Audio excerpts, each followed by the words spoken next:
Tuhan bersamamu. Inilah Injil suci menurut Santo Lukas. Dimuliakanlah Tuhan.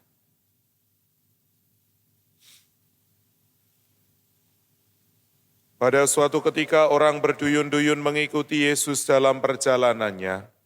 Sambil berpaling, Yesus berkata kepada mereka, "Jika seorang datang kepadaku dan ia tidak membenci bapaknya, ibunya, istrinya, anak-anaknya, saudara-saudarinya, bahkan nyawanya sendiri, ia tidak dapat menjadi muridku.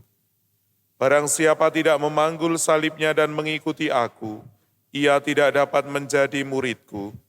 Sebab siapakah di antaramu yang mau membangun sebuah menara, tidak duduk membuat anggaran belanja dulu? Apakah uangnya cukup untuk menyelesaikan pekerjaannya itu? Jangan-jangan sesudah meletakkan dasar ia tidak dapat menyelesaikannya. Lalu semua orang yang melihat itu akan mengejek dengan berkata, 'Orang itu mulai membangun tetapi tidak dapat menyelesaikan.' Atau raja manakah yang hendak berperang melawan raja lain, tidak duduk mempertimbangkan dulu, apakah dengan 10.000 orang ia dapat melawan musuh yang datang menyerang dengan 20.000 orang? Jika tidak dapat, ia akan mengirim utusan selama musuh masih jauh untuk menanyakan syarat-syarat perdamaian. Demikianlah setiap orang di antaramu yang tidak melepaskan diri dari segala miliknya tidak dapat menjadi muridku."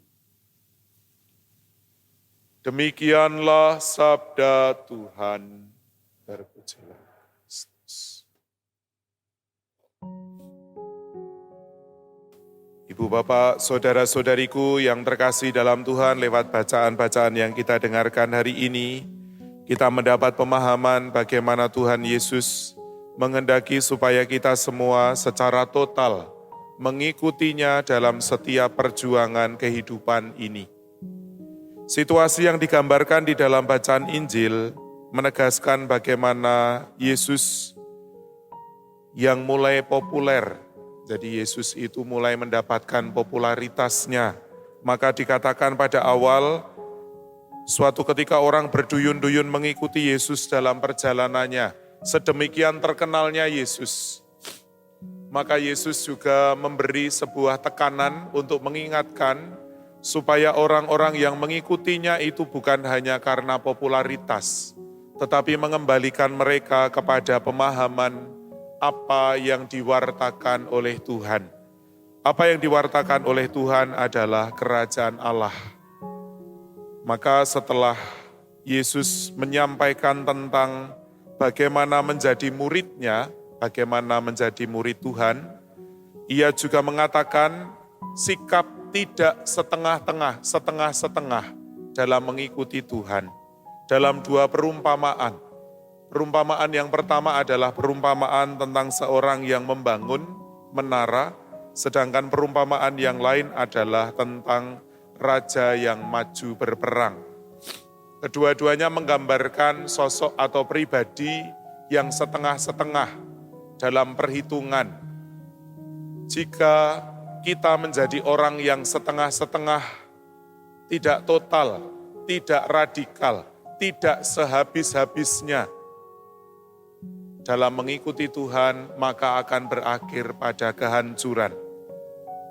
Itulah yang ingin ditekankan di dalam perumpamaan-perumpamaan tersebut. Maka bagian ini ditutup dengan ungkapan, barang siapa di antaramu yang tidak melepaskan diri dari segala miliknya, tidak dapat menjadi muridku. Diperlukan sikap totalitas, diperlukan sikap radikal untuk mengikuti Tuhan. Tentu dalam perjuangan hidup kita sehari-hari, sikap kita yang seperti ini akan dihidupi melalui aneka macam cara. Dalam setiap keputusan atau pertimbangan saja, kita tidak ingin menjadi pribadi yang setengah-setengah. Ya seperti ini tetapi masih mengatakan seperti itu, masih menerima dan masih melakukan ilah-ilah atau mamon, ataupun juga memasuki godaan dari roh jahat. Kita ingin seutuhnya mengikuti Tuhan dan membawa panji Tuhan di dalam kehidupan kita. Maka semoga perjuangan kita pada hari ini sungguh-sungguh mencerminkan sikap total dan juga radikal untuk mengikuti Tuhan.